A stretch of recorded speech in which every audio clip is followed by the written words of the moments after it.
are listening to the Moody Girl podcast with me, Emily Fazer. I'll be opening the minds of experts, enthusiasts, and storytellers, discovering their secrets on health and how to make the most out of life. Okay, so hi Lenny, welcome to the Moody Girl podcast today. How are you? Hello, Emily. I'm good, thank you. Very busy, but I'm really good. Good. Well, I've been meaning to kind of book time with you for a long time. So the good thing is you're based in Suffolk, which is where I'm currently based. So Ipswich, to be more specific, which is great. Yeah, and I think what you're doing is really important. You're kind of bringing something so fresh and new to the town. You're also, an advocate of mental health, and you're doing lots of positive things that are bringing people together in situations where, and we spoke a little bit about this just before we went on air, where people might not sit and have a conversation usually. So I think that's really incredible what you're doing and the work that you're kind of bringing to Ipswich. So I wanted to kind of start the episode today to find out a little bit more about you as a person, your story, why are you doing the work you're doing, for you now? Yeah, no, that's fine. So I'm 46. I'm an ex-professional footballer. So 30 years ago, I went off, packed my bag, became an apprentice footballer for Cambridge United, and I in that apprenticeship, I went off to Finland, which kind of links me to what I'm kind of doing now. So there is a relevance to that. I then signed professional for Cambridge. I played maybe 14, 15 games. Was always injured. Wasn't the most physically fit time of my life. Overtraining. Not looking after myself as I should have done. There was a lack of understanding of how would I say it? Recuperation, recovery, even looking after your mental health back then. It was all very get on, get it done, run, etc., etc. Yeah. So I did that for quite a few years. In about 1999, I'd slowly come down the football leagues. Finished at the conference level for Kettering, and then I ended up on some building sites. I did some work around building sites because I needed to make some money, and I think actually that was probably one of the first times I was working in Dunstable in the pouring rain, and I remember waking up, going to work. It was pouring rain, and I kind of broke down there, but didn't understand what was going on.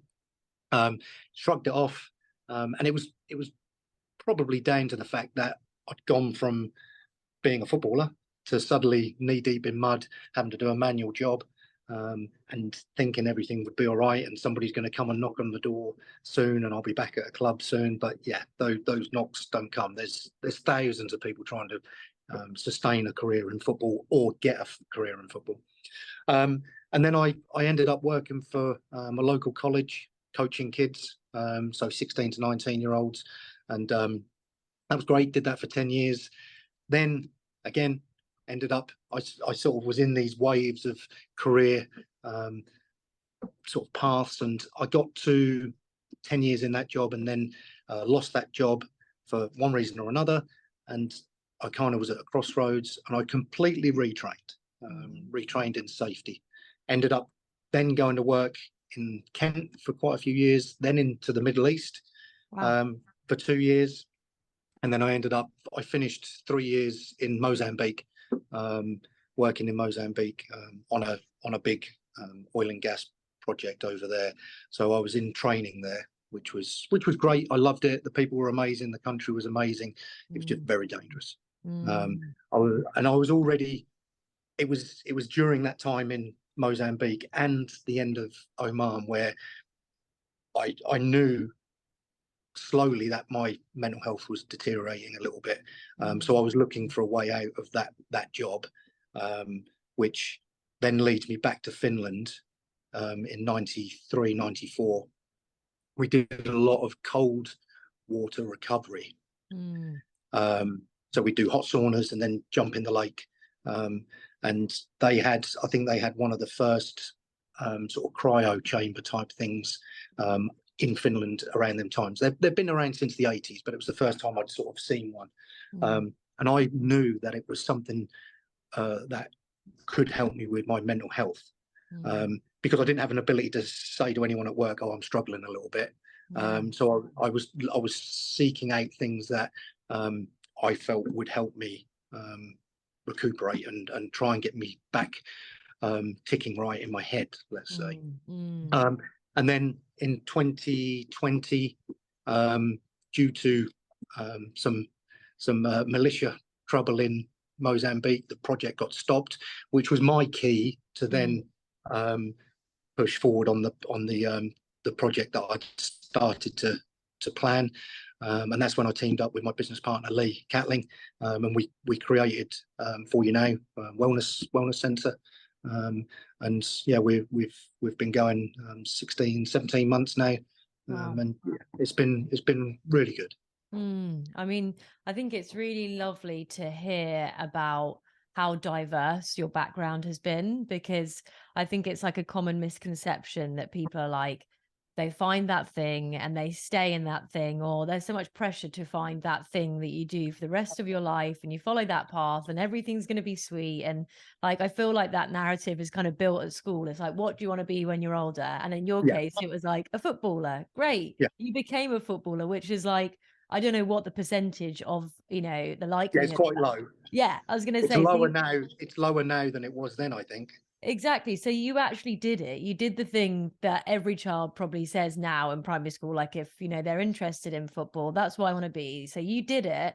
And then, it's just the aftermath of kind of getting to that goal and then being like, oh shit, what's the plan B? Where do I go from now? And I think that's such an interesting concept, because I think a lot of people are kind of just thinking about that grand kind of, I want to be a footballer. But and it's the kind of, I guess, the process after that you were navigating. So I think the thing is, back in the 90s, you did an apprenticeship, and you then were either picked to go with the first team or you weren't. And there was minimal support network available for somebody who got released. We had a couple of guys who we did apprenticeships with who had been there for many years, who didn't get professional contracts, and it really was unstabling for them. It was 1 minute they were there, the next they're not. And I know that happens a lot now, but I think the support networks are in place a lot more. But from a mental health perspective, a lot of the youth footballers have probably been at that club for 8-9 years, get to 16, and then suddenly they're like, yeah, we don't need you, or we can't take you on. And there are cases of young guys, 16, 17, 18, losing what they've had, and taking their own lives over it. And so it is difficult. And I think, like I say, it's having the ability for these guys to focus on what to do after, or if it doesn't pick up. But yeah, it was one of those things. It was part of my journey. I do like 10-year cycles. I sort of wave through 10 years, and I do 10 years at football, which was roughly where I was. I did 10 years at the college. I did 10 years as a safety advisor and stroke training manager. And yeah, so it's those 10 years are very quickly going each time. Yeah, totally. It's interesting though, because I always kind of, when I speak about my own past, I wouldn't say that I'm doing it in 10-year increments, maybe even more like 3 years. But even people are like, how have you done so much already? And it's like, I don't know, I guess you do just move through life. And if you haven't found, I guess, that thing that makes you tick, you just keep trying to learn and find something that does. And obviously, as you say, Finland was a really inspirational trip for you. That's when it kind of evoked your interest in, But I didn't know that at the time. Okay. So when you were like doing it, what was your kind of first thought into it? Were you like, oh, this makes me feel good, or what? If I'm honest, if I'm perfectly honest, I was an 18-year-old kid sent to play football in Finland, and myself and my football colleague Russell, I remember they took us into the clubhouse, into the shower. They showed us where the sauna was, and they said, "Oh, guys, we'll meet you in there." I'd never sat in a sauna naked with women and men. I was like, what the heck? As British people, we were like, what the heck? And I remember looking at Russell going, yeah, what are we meant to do here? And then from there, you would run outside and run down the pier or the jetty and dive in the water. Wow. So yeah, it was a different cultures, I suppose, but it was one of those where obviously in the UK you're very insulated, and yes, you must get changed under your towel and things like that. Yeah, the Finns were not like that. They weren't, and yeah, they'd be sat in the sauna drinking a beer and having a hot dog as well. So, but no, it was good. And what happened was I remembered the because it wasn't painful. And what I mean is, I've done ice baths for many years. That can be quite a shocking, painful process if you're not experienced in it. Yeah. And you can actually stress yourself out in the actually getting in. So I remembered distinctly the feeling of being boiling hot from the sauna and diving into the lake, and that amazing rush that the body would get from the release of endorphins, and obviously it was great, and it was part of our recovery. It was part of their culture, and I was looking for that, but I couldn't jump in a ice shower, in a cold shower, because that was just too stressful for me. Yeah. And I'm talking about a few years ago. Yeah. So, but no, it was great. And like you talk about education, I think when I left football and I started working for the college, I was fortunate. They asked me if I wanted any career development, and I was like, yeah, I would like to do a degree. And they were like, yeah, great. And part of what I was doing, I did my sports science and human biology degree whilst working for the college, which was fantastic, which stands me in good stead for what I do now, and also what I did in Mozambique with regards to the training and working at a level of having to be in charge of 17, 18 trainers, and also the mechanics or the physiology of working in such hot and humid climates. The locals don't. Yes, they know they have to drink, but they don't understand the biomechanics of it, or sort of say the physiology of why they're drinking, and if they drink too much without salts and things. So it was good. It was very good. Interesting. I mean, so when you were in Mozambique, then were you training footballers? What were you doing? No, safety. So construction Safety. safety. Yeah. I worked for an American company. It's a very $30 billion project. So I was the training manager for the principal contractors. So two very large companies, and we trained all of the incoming subcontractors and members of staff. So we had multiple languages to deal with. I mean, I can barely speak English, but we had Chinese. Wow. We had Urdu, Hindu. We had some Welsh. So, but no, we had it was a very good, diverse project. Like I say, it was an amazing place to be, a life experience that I will never forget.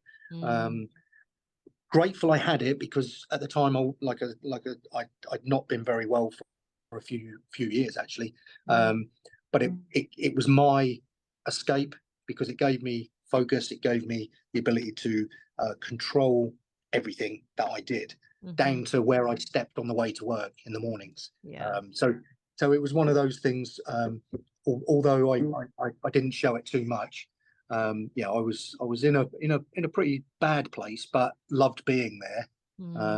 Yeah, it was a great place to be. Sounds incredible. Obviously, not that you weren't feeling great. But I mean, so when you were, at your darkest period, and you're now hopefully in a much better spot. You're telling. Great. Well, that's fantastic to know. I know myself, I've kind of, peak and trough with mental health, and it's something obviously that you have to keep working on as humans, and just checking in with ourselves, So at my darkest spot, I was suicidal. Oh God. 100%. Wow. And it's anxiety, stress, suicide, it's all taboo. We're not meant to talk about it. But the thing is, I was in that mold. I was in that mold, and it nearly cost me. And the thing is, it's a scenario where it's just a vicious cycle. You're tired because you're not sleeping. The more tired you get, the more anxious you get more stressed. Then all of the small things that are nothing really become big things, and add them to the things that are, let's say, the major problems that you need to deal with. It just becomes an orchestra of complete suicidal hum. And that's what I mean about I then had to develop things to control my emotions, because I was, and I always say it, it's like people will, in that state of mind, they'll make a permanent decision on a temporary emotion or a temporary feeling. And so I was constantly regimenting myself to make sure that I did certain things on the time, on the dot, and I was always there. To be fair, I probably beat myself up a little bit too much if I missed a time slot. So I don't know. It could be anything from going to lunch. If I wasn't there at 11 a.m. or whatever it was, I was like, oh god, no, I'm off schedule now. But yeah, it's, as you said, it's one of those things, and I think suicidal. Yeah, it was a tough time. It was. I was never brave enough. People say it's the coward's way out. You've got to be one tough, brave person to actually think that there's nothing else left. And the thing is, it was a time where I learned depression never really leaves. What you do, you develop, you start to understand it, and realize that it's not all encompassing. It's not the big black cloud that it has to, or it becomes. I very slowly, I will say, I slowly developed mechanisms for myself, and it wasn't until I said, hold on, I need to talk to somebody. Once I spoke to one person who was a friend, I then spoke to a second person, and it's hard for your friends. If you speak to your friends, I get that, because they're not trained to take that. And out of 3 or 4 friends that I did speak to, one of them was kind of like, oh, you'll be all right, come on, get on with it. Now, people have to, that's not because he doesn't care, it was because he was unsure. He didn't know what to say. Do you know what I mean? So people go to their default setting, which we've all been trained in, and they will, come on, you'll be all right, chin up, chest out. And that's hard. But from now, it's been, I genuinely, I think you're a tougher person to talk about your lows than somebody who goes, well, yeah, I don't suffer with anything. Because for you to stand there or sit there and say to somebody, look, I think I need some help with something, I think that's showing real courage and real guts. And I think that's an important message for any listeners out there who are going through a particularly tough spot. If you are in, a bout of depression, or you are having, suicidal thoughts, which is, the worst of the worst. Lenny's story here is so inspiring, because you are kind of talking us, saying it's okay to speak to your friends about it. And if they don't have all the answers, then that's also okay. There will be somebody out there who can listen and who can help, and there are coping strategies. Well, I think that something I've learned since, because I didn't really have the tools. Well, I did have the tools. I didn't know I had the tools. But it doesn't have to be your friend. I mean, there's helplines, Samaritans. There's all these charities that you can even if you just put it out there. And I think the one thing I learned from my situation, once I started to get it off my chest, and mine was through I wrote stuff down. I wrote poems and whatever it was. Once I started to get things out, it became a lot easier then for me to speak to someone. And so I went to a counsellor. So when I came back from Mozambique, and I was actually past, I would say, my worst. So I sort of suffered from 2017 to middle of 2020.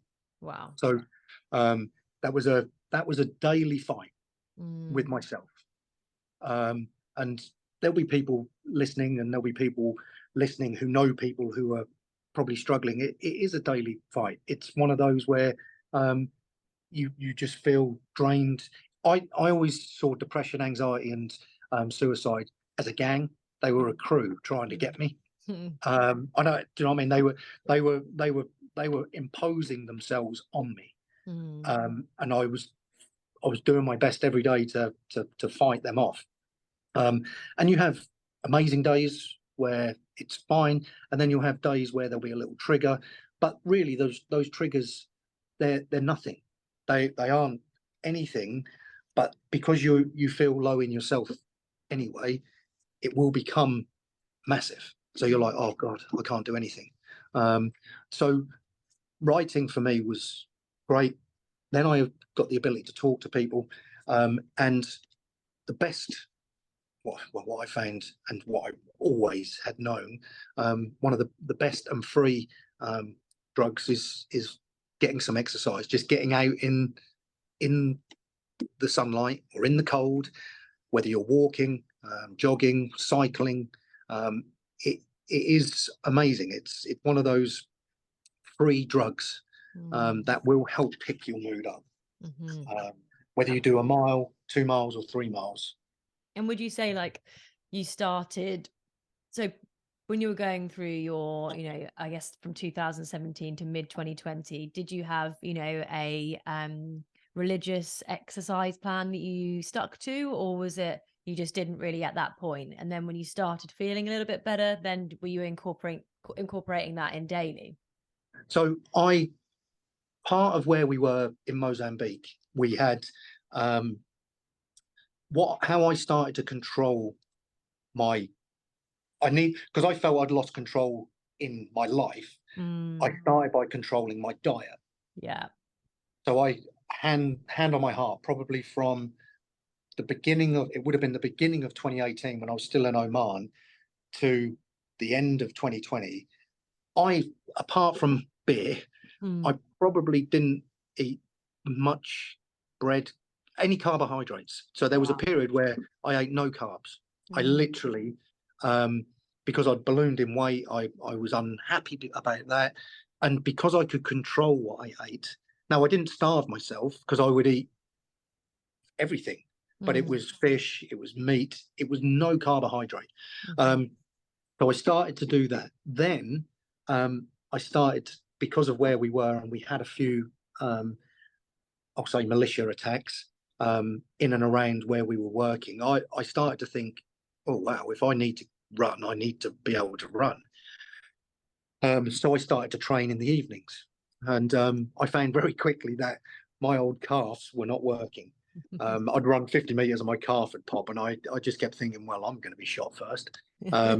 And so then I developed, every night I would do a 4-mile walk. And what I tried to establish was me walking within 1 hour, the 4 miles, which is actually quite difficult to do. Yeah. It's quite a fast pace. And to start with, I wasn't near 1 hour. I was like 106, 105. But I slowly got better and better. And I also at that time, because of my, I will say, feelings of depression or stress or however it was, I had the most terrible back. My back was horrendous, my lower back. Wow. And I went to, when I came back, I sort of reached out to a yoga instructor here, and I started doing yoga, and the stress across my lower back was excruciating, and it was all tied to my emotions. It had to have been. Wow. So a bit of yoga, meditation, and I've touched words. I've not had a bad back for a long time. Wow.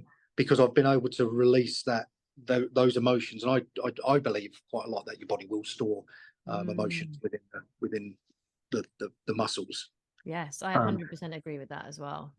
yeah. And so once I started to deal with those situations, so I was doing yoga, I was power walking, then incorporating a bit of running, and then I would come back and I would have a month off. So I'd do a month on, month off, and then I'd try my best to sort of go running a bit. But then I did find there was a period where my self-harm was running. Wow. And there was one, I think it was 2019. No, it was Christmas 2020. I was at home, and I woke up on Boxing Day at 3 a.m. because I very rarely slept. I was awake twice every hour. I got up and I went and did a 10-mile run. I then did that for the next 7 days. And I couldn't walk, if I'm honest, but it Wow. was me. It was like me punishing myself. Mm. But yeah, it's one of those scenarios where I did an ultra marathon last year with a friend, and I thought, yeah, it'll be easy. We did it on 3 weeks' notice. Had no sort of training. The furthest I'd ever run was 14 miles. Both the week before we ran 30. Anyway, we went to the ultra marathon, and at 65 miles, so 18 hours in, I quit. Wow. I threw the towel in. I was like, that's it, I'm done. But something happened within the next hour and a half, where I got pushed to get back in, and I was like, I can't walk, and I couldn't walk. And my friend who I was running with, she came back after a 5-mile lap and absolutely ripped into me. I was like, are you coming? What's happening? Let's go. And I was like, yeah, do another lap. I'll be ready. So my other half, she bound my feet. There were big holes in my feet. She bound my feet with some K-tape. I couldn't get my trainers on because my feet had swollen so much. But the point was, something happened where my mind told my body, you are going to do this. And from not being able to walk, and I mean, I was literally doubled over with my hands on my knees. My last mile, which I did 75 miles, so I did another 10 after that. I did it in 11 minutes, which is quicker than the ones I was doing at the beginning of the race. So the mind is such a powerful thing. And so I now, and I have done this year, so from January the 1st to today, so what are we, April 30th, I've run every day of the year. I've not missed a day. I've done double and treble runs on some days. I'm at 132 days, or 132 runs, 600 miles. Touch wood, my physical being has been great. I do a minimum of 30 miles a week. Some runs are 15, but it's all to do with the mind. Yes, the body gets stronger and it becomes more capable, but if I get an ache or a tweak or a pain, it seems that when I'm running, I'm able to say, no, you're not there, and it will kind of disappear. Admittedly, using cryo and having Lee do a sports massage or using the recovery boots does help. But yeah, the mind is the mind is a very powerful thing. Yeah, I 100% agree. I've done a couple of episodes with mindset coaches, and they kind of delve kind of into that. And I think that's a really important message. Like, I don't know, I know with myself, I can be quite defeatist sometimes, especially when I'm in the gym and I'm like, there's no way I can like lift that weight, or do you know what I mean? I'm not like by any means muscly. But you know, when I switch my mindset, and it's a really weird, it's kind of like only you will know when your mindset has been switched, because it kind of internally for me feels like it's a huge shift. And you're like, I'm out of that whatever I was in a moment ago, I'm out and I'm in a new kind of mindset shift. And like, whether that's, I don't know, there's such talk now on manifestations, on law of attraction, on positive affirmations, all of those things. And it was kind of seen back in the day as woo woo hippie, like whatever, yeah, sure, that's going to work. But then now you see of all these athletes who, when they're winning for instance, football games, boxing matches, whatever, you know, cricket games, you know, they will cite their mindset as being a fundamental part of their 100%. success. Yeah. Yeah. And that's Yeah. what I think is showing up time and time again. Yeah. And that's obviously what happened to you when you were running the marathon. Yeah. Well, that's Um, the thing. The body was literally at the point of I am finished, and my body was done. And yeah, the mind then switched. And so when I started again, I was starting from 66th mile, mhm. 66, 67, 68. Myself and Lisa and I, we were power walking, and she was great. She was filming, like pushing me. At 69 miles, I was like, I need to run. And she was like, what? And I said, I need to run. And I ran. And like I say, the 75th mile, which was on my last lap, was 11 minutes. That's So I'm incredible. doing the same run again this year. And yeah, well, I've told everyone I'm going to do 100 miles, but I'm going to do 105 actually. Wow. Okay. Awesome. And So when, what, you what need to day? hold me to that. Yeah, we'll hold you to that. And Moody Girl listeners, we're holding Lenny to that right now. We're holding you accountable. That's it. Everyone's heard it That's live on the it. show. Yeah. Okay, so let's go more into your business for you Yeah. now. Cryotherapy, we've got flotation tanks. I know you said you've got Lee as well, who does some, you know, sports massage. Talk us through some of the treatments that you have on offer, and what are the benefits, basically? Okay, so like I said, when I was looking to set the business up, I believe a lot in fate. Hadn't seen Lee for many years, and we crossed paths. And he said, "Are you still in Africa?" And I said, "I am, but I'm looking to do this, which was a float and a cryo." And he was like, "Oh wow, yeah, that's amazing. Would really love to do that." And I said, "Well, let's talk." So we joined forces. He's brought his sports therapy business. And yeah, Lee's amazing. We have Lee, Stevie, and Natalie, who are all sports therapists, and we offer sports therapy massage, so they can assess an injury, treat it, and then give you a plan as well. Some people they do regular maintenance, some do recovery, and sometimes we get people who have got an injury, muscular injury. Now, what our team and are very good at doing is if it's something that they can't treat, they know enough people, and they will point you in the right direction to get you to see the right, whether it's an osteopath or podiatrist or whatever it may be. They will point you in the right direction. So we have the sports therapy. We have vitamin injections, which has been very popular lately post COVID, Yeah. and especially B12. It's very good for brain fog. We have quite a few people who are suffering with post-COVID brain fog and lethargic in their daily life. So the vitamin injections have been very good. That's We really also we have a flotation tank, which is completely opposite to the cryo chamber. The flotation tank is full of magnesium sulfate, so Epsom salts. There's 275 to 300 kilos of salts in the water. wow. What that enables the body to do is completely float. You don't have to hold any tension in your body, so it's not like being in a swimming pool. You get into the water, which is 36.4 degrees, so it's body temperature roughly, and it's still water in the sense that once it's not like a jacuzzi, it's just still.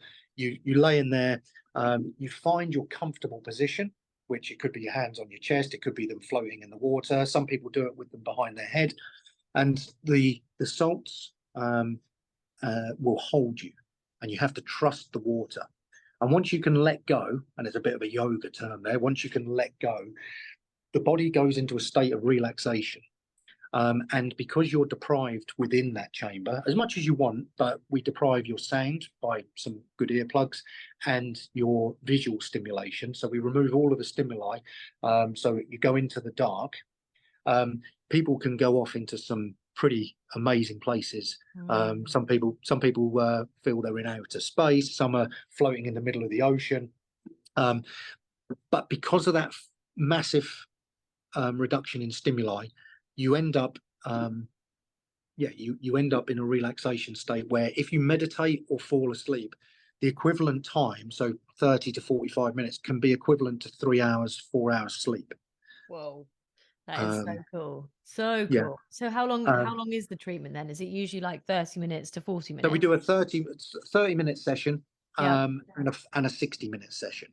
Wow. Um, uh, we have some people who do 30 minutes for their first go, and when we knock on the top, they're like, "Oh, I wish I'd done longer." Really?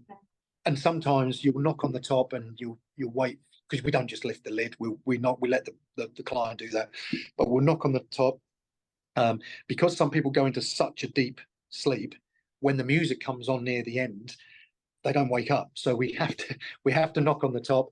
And yeah, it's one of those, some people, that people either love it or they don't hate it, but it might not be for them. Mm, Some people cannot relax. yeah. Now you don't have to have it completely dark. You can keep the lights on. There's some atmospheric lights in there, so you can have those and you just float around in full daylight. It's not claustrophobic, because when you're actually laying in the pod, so you're looking upwards. Okay, you can't touch the top. Wow. Okay. Yeah, So that was the going to be one of lid my will, questions, I think, because I come to you and I did the cryo, and I've always yes. been interested in the flotation, but like I do meditation and I try and kind of keep up every day, but my mind is very active, constantly Yeah, thinking all the time. So I've always yeah. been a bit nervous about like feeling claustrophobic, being like, oh God, I need to get out. I mean, do you have people that start off like that and they're like maybe a little bit unsure? So And yeah, what do you do for those people? So a duty of care for us is Hmm. on anybody's first flotation. Yep. Okay.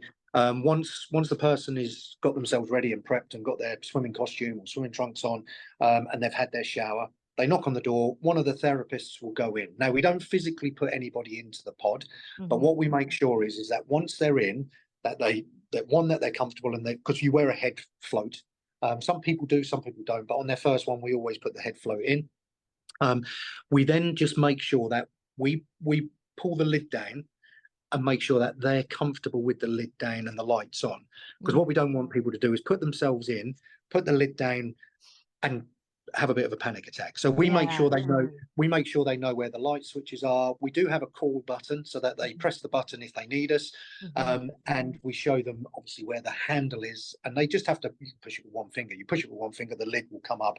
The lights in the room will automatically come on at that point anyway.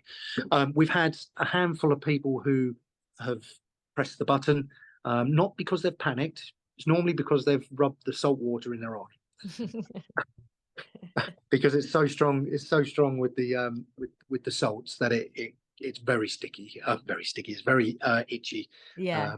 burny when it goes in the eye. So, but yeah, and what we find, we have, once somebody is, and it's not even bought into it. Once somebody understands the benefits they get from it, because it will actually help reduce your cortisol levels. Mm. So it also helps with stress, anxiety, and depression.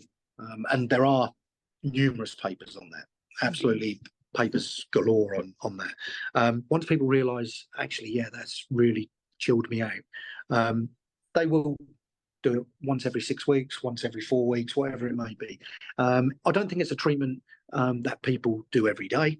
Hmm. We've never had anybody do that. We've had people who have done it once a week, but yeah, it's a time to yourself. You have to come with a mindset of, okay, I'm going to relax. Yeah. So we had one client. We She went into the pod and I said, make sure you switch your phone off. Have you disconnected it from your watch? Because she had an Apple Watch on, and she's like, yes. Well, what she did when she got in, she set her watch to swim mode, Oh no. and about 10 minutes into her not swimming, her watch is waking her up because it thinks she's drowning, because she's not moving. So it's buzzing, so yeah, we just, that, I mean, that was a lesson learned for us. Obviously, don't put your watch in swim mode, because it's a lack of relaxation. We've had some people go in there and they do some movements, and they'll stretch their backs out and stuff like that. But the water really will hold you. And Mm. I think we've had a 23.5 stone guy who's been in there before, Wow. and it picked him up fine. That's awesome. So I think, yeah, I know is it Greece where they've got the Dead Sea, and like people go there to swim in the Dead Sea because it helps with inflammation and yes, skin issues. So yes, would you say, have you had any people, because I've got psoriasis, and that I've healed myself naturally, and yeah, at different points it does flare up because I think I've got some form of inflammation in the body. And I think a lot of people, without realizing it, have inflammation in the body. yeah. um what So one of your it does help. treatments, yeah, what would you So say to that? so with the float, inflammation, it's great. It really does, because it takes the pressure off the joints for a period of time, and once you can let go, it really does loosen the muscles. Your muscles will let go around it. For us, I if somebody's got psoriasis or eczema, I wouldn't suggest a float Hmm. straight away, especially if they've got open or sore wounds, Yeah. because of the levels of salt in the water, it will be very, very painful. Mm. Um, but it is amazing for the skin, but you have to get to a point where you're not in pain. So Mm. sometimes we'll have people, they may have a graze or something. They'll put some beeswax on there, and that stops it from hurting. Or if you've got a spot or something, you can put a Hmm. bit of beeswax on there. The cryotherapy chamber, um, although since the time it began in the 80s or late 70s, it was created for the recovery and maintenance of sports people. There are so many benefits for people with ailments, and we've been very lucky and very blessed. We had probably 7, maybe 8 adults who were at their sort of end of their tether. They'd tried everything else, suffering with eczema, Mm. um, and we had one chap. He came to us, and he'd been somewhere else to try a cryo in Norfolk, but it was a different type. It was a nitrogen chamber. We have an electric chamber, which you fully immerse yourself in. You step right into, so you get your whole head, your vagus nerve, your central nervous system, at the top of your neck. Everything gets cold, and he came down having done a cryo where your head is out. Now I've tried one of those. They're not, obviously this is why Lee and I went for this version. I think you need to get your head cold Mm. to help drop your temperature of your body. So he came absolutely, bless him, covered from head to toe in eczema, and he said, "I've read and I've looked. Cryo's supposed to help with eczema." And I said, "Yes, we've looked, we've read the papers, we understand the theory, we've just never put it into practice." He said, "What do you suggest?" I said, "Well, you are the first person to come here." I said, "What I would suggest is that we blast you, because with skin disorders or complaints, again, it's a vicious cycle. With eczema, for example, if their cortisol levels go up, they'll become stressed. Once they become stressed, they don't sleep. There's something in there that will then trigger that skin to react, whether it's to do with something contacting the skin, but it all becomes a vicious cycle. They can't sleep, they're in pain, it's hot, it's itchy, everything. So my suggestion was that we do one every other day, and we'll see where we're at. Hmm. And he was like, "Yeah, I'll do anything." I said, "But let's do the first one. Let's get you in first. Do your first session." So he did. He went in, came out, huge smile on his face. Um, and he was like, "Oh, the relief." Because when I say the guy was covered, he was literally, his arms, his legs, his whole chest, his whole body was just completely covered in red, burning eczema.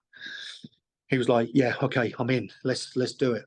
And he came every other day. And it was around the 8th session when he walked through the door. I said, "How you feeling?" He said, "I had a full night's sleep." Wow. And he said, "Look," and so I have an image that it's not of him, but it's of his forearm. Um, First cryo, completely red. If you think of like heat rash, prickly heat, or whatever they call it, very similar to that. And he sent me a picture of his arm after his 10th session, and it's pretty much gone. Wow. Now, he was off work. He was actually off work. He'd been signed off. He was in that much pain. He Wow. ended up um, he ended up off. I think we ended up at about 17 sessions, and then he went back to work. I'm not saying I'm not. I mean, cryo helped him. It really did. I'm not saying that's why he went back, but during eczema treatments, they'll go through steroid withdrawal, and there's a lot of things that happen to these poor people when it happens, and it all adds to the stress and stuff like that. So we had that chap. We've had a handful of other ladies and gentlemen who were suffering with eczema, and for one reason or another, we've got one lady called Jo. I think it was about her 6th session. There was another lady who you could physically see the cuts and stuff in her hands from her eczema, and by about her 8th or 9th session, she was like, "Look, it's amazing," and it had literally sort of healed up. The science behind it is not easy to fully understand, but it has to be with reducing their cortisol levels. And what happens is when you go into the cryo, we always start at 3 minutes and then we'll build people up. But the body will, at some point in there, go into fight mode. So it's going to fight what's happening, or it's going to run away. And in fight mode, the body will draw everything to the core, which is no different to ice baths and stuff like that. But you don't put the stress on the person. So we're not raising the cortisol levels to start with. And so at around 2 minutes to 2.5 minutes, the body will go into fight mode.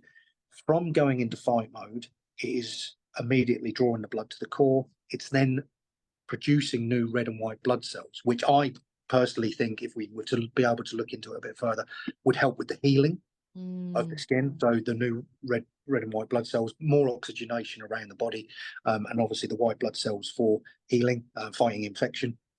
Your pain pathways do get blocked. So I don't know whether you've ever been in a fight, Emily, but if you ever get in a fight and your system goes into that mode, if you get hit, kicked, punched, or whatever it is, you won't feel it straight away because your body will naturally block that pain. It will be the next day when, not that I've ever been in a fight, but you'll be like, "Oh yeah, okay, yeah, I can feel that one." So that's another reaction. Obviously, the cold is great on the skin, so they get an instant relief to their skin by the cold going on, because they're burning hot. We always take a pre-temperature at the elbow because we're looking for a drop of their extremities temperature, and they can be running as hot as some of the athletes that come through because they're highly vascularized, so they're 33, 34 degrees. It's never the core temperature, it's never 36 as such, but they're always running hot. And I think because when they step out of the chamber, the body has survived the fight, it will release huge amounts of dopamine and serotonin, which are the happy drugs, but it will suppress the cortisols. So the cortisols will lessen. And that is where I think, after a few sessions with the skin complaints, so psoriasis or eczema, I think once their cortisol's lower and they can actually get a good night's sleep, their whole system, their homeostasis will start to settle. And that's the clever thing about it. So yeah, we had large amounts of people who were coming through for eczema. We get people with rheumatoid arthritis. Because of the inflammation of the joints, which will give them a relief. We've got an MS sufferer who comes and uses us. We've got Alzheimer's, a guy with Alzheimer's. And we've got a couple with Parkinson's, and it just gives them a little bit of relief. It's not going to cure the illness, but it's a drug-free relief from some symptoms that they may be showing. And I've said to many people, you have to try it. If you're at the end of everything you've tried and you've got nothing else to lose, really. And so the one thing, so when I got the cryo, Lee and I, we set up, we got the business set up. So we did the guy came and did some training, and we were like, how long can we go in the cryo for? What's the longest it will run for? And he said, well, you've got to be careful. You don't want to drop people too low, but it will run for 6-minute cycle. So we realized, right, okay, well, we need to know what that feels like. And the reason why, because we get some roughy tufty guys all come in, or ladies, competitive ladies, I should say. They'll come in, and they'll want to do as long as they can. Yeah. But we have to build up to that. We can't just chuck somebody in there for 10 minutes. You're maybe running the risk of getting frostbite on the tip of your nose or anything like that. So, but we did 6 minutes, and I'd already done one previously, and I'd been amazed because, having been in Mozambique only 8 months before, I still didn't sleep at all. Wow. I was still every hour awake at least once, if not twice. And I did my first cryotherapy session. I did the session. I went home.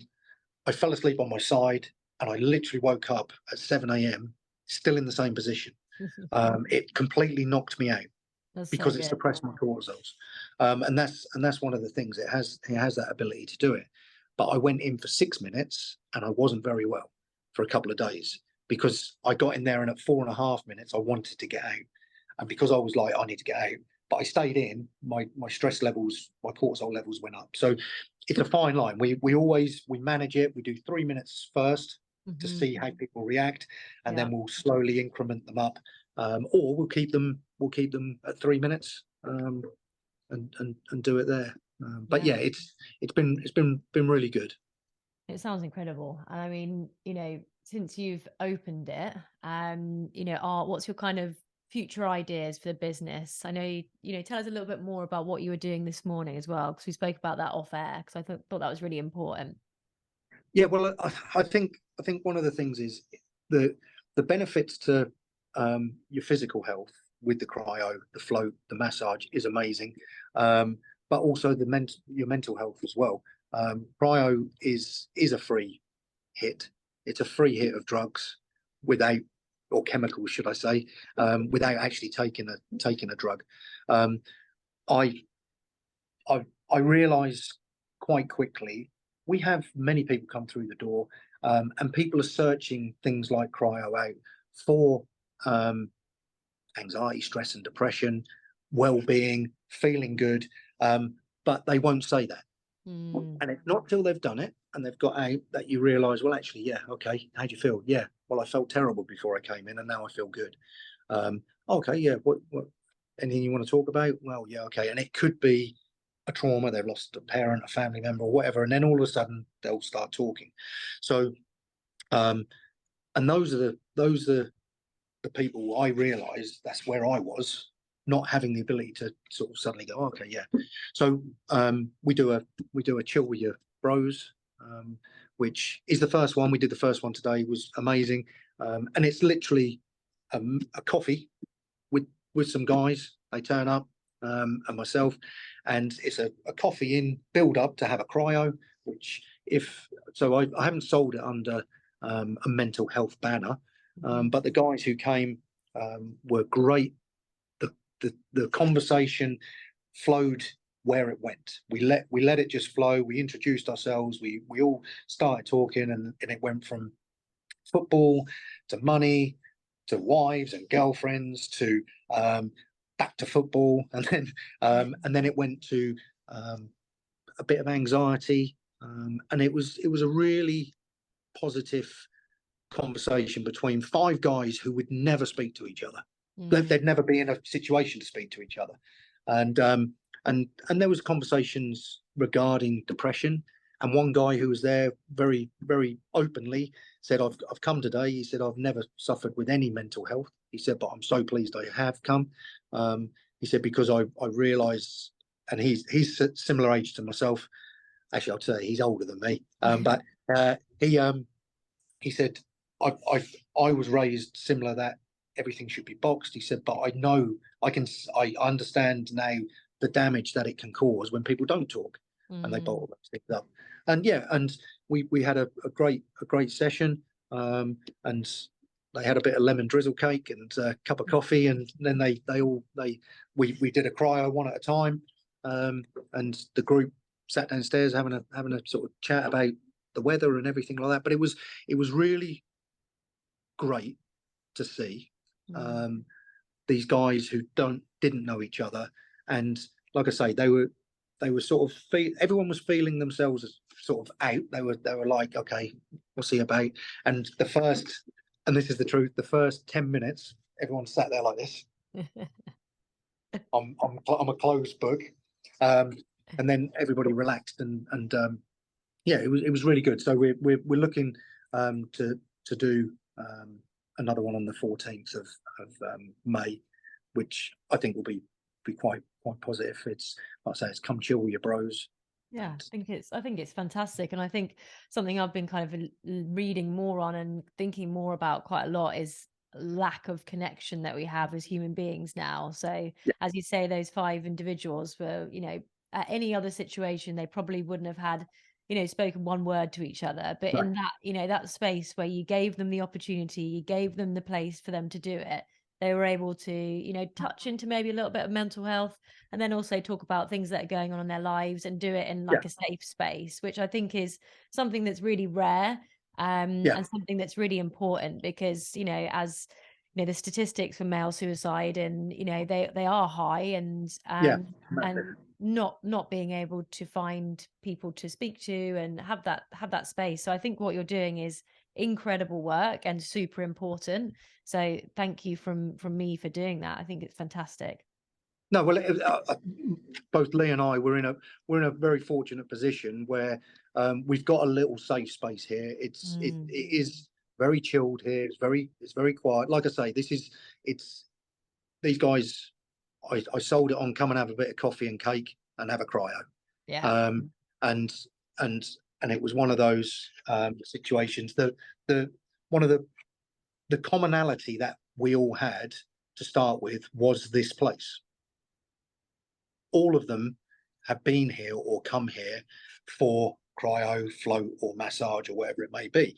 Um, once they all sort of said their goodbyes, they actually all had a lot more in common than they thought. And some people travelled from the other side of Saxmundham, Mm-hmm. some from Colchester, and a couple from Ipswich. So they've come in and with an open mind. Like I say, first 10 minutes it was all this, but it's one of those where I wasn't.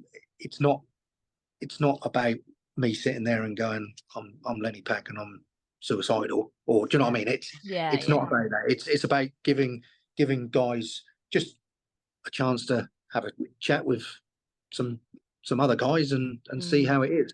And like I say, if the one thing I took away from it was 2 of them connected greatly after the meeting had finished about something traumatic that has happened to both of them. Mm. And I mean, it wasn't, they were talking and I was like clearing up and stuff. And they were like, oh no. And it was amazing to see, because then they were like, oh, we'll have to continue this conversation. And one of them then said to the other one, I've never told anyone about that. And Wow. the other one said, well, no, I've tried to, but it's been very difficult. So that, Wow. yeah, do you know what I mean? So that was a real good positive thing that came out of the morning. Like Mm. I say, it might have been because their brains were a bit cold after their cryos, Yeah, exactly. I mean, but it was great. fantastic. And I will finish with a question now Yeah. on, for the listeners out there. So for anyone who is stuck in a rut, feeling lost in life, not sure how to get out of it, what would be your, single piece of advice for for anyone going through a particularly hard time right now? So, as I said earlier, don't make a permanent decision on a temporary emotion. Is really important. But it's okay to fail. It's okay because what will happen is everything will come right in the end. It will come right. So I always my analogy was I always used to say I'm in a rut. I am in a rut. But if you speak to someone, and that's the very important thing, just reach out to somebody. You reaching out is you now climbing out of that rut. That's your first step out of that rut. You have to make that first step. Don't wallow at the bottom of the rut. You have to make a stand, and really push yourself to do it. It's the hardest thing to say to somebody, I'm struggling. Okay, but there's plenty of, it doesn't even have to be a family member or a friend. There's Samaritans, there online help out there or on the phone. So yeah, don't wallow in it. And I don't mean that, that's not me trying to degrade what's happening to anyone, because you've got to stand up and push. You've survived all of the days. Like I survived 900 odd days. It didn't get me. I didn't succumb to it.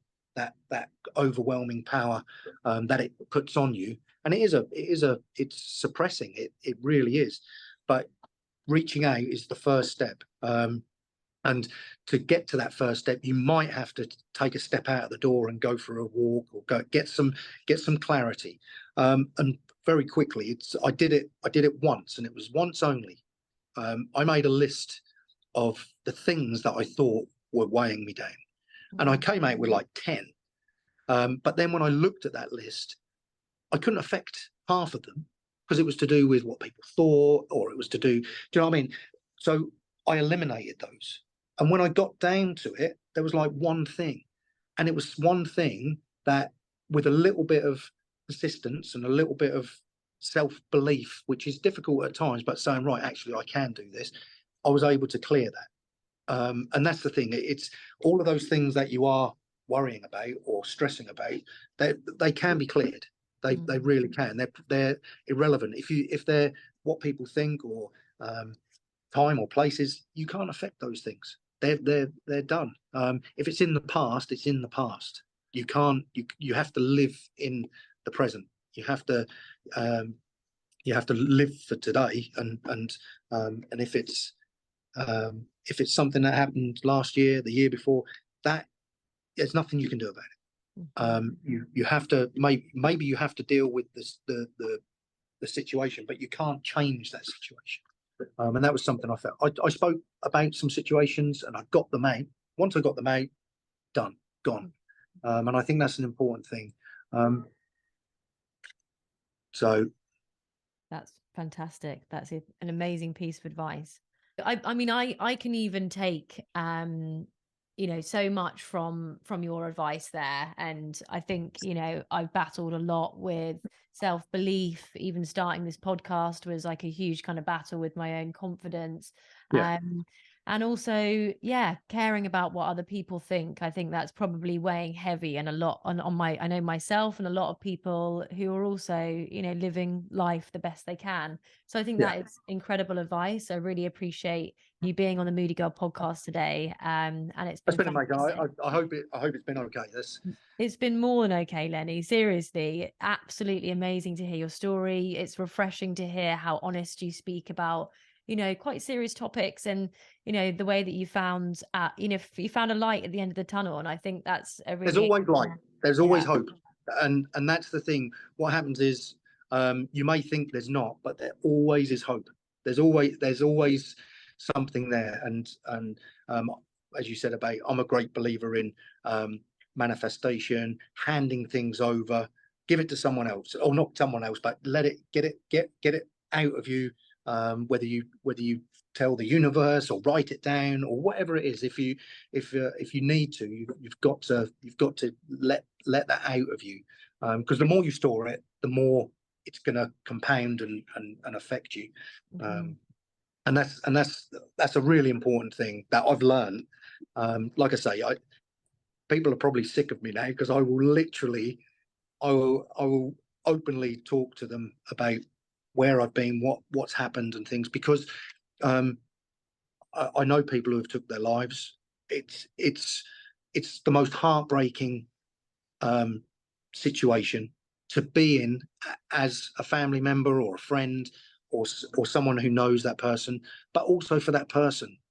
It breaks my heart that people are in that situation, that they see no other way out. So yeah, it's got to be put more, that people, yeah, they've got to have the ability or the understanding that it's all right to not feel right. We're allowed to not feel right, but you've got to understand that you can go and reach out and find some help.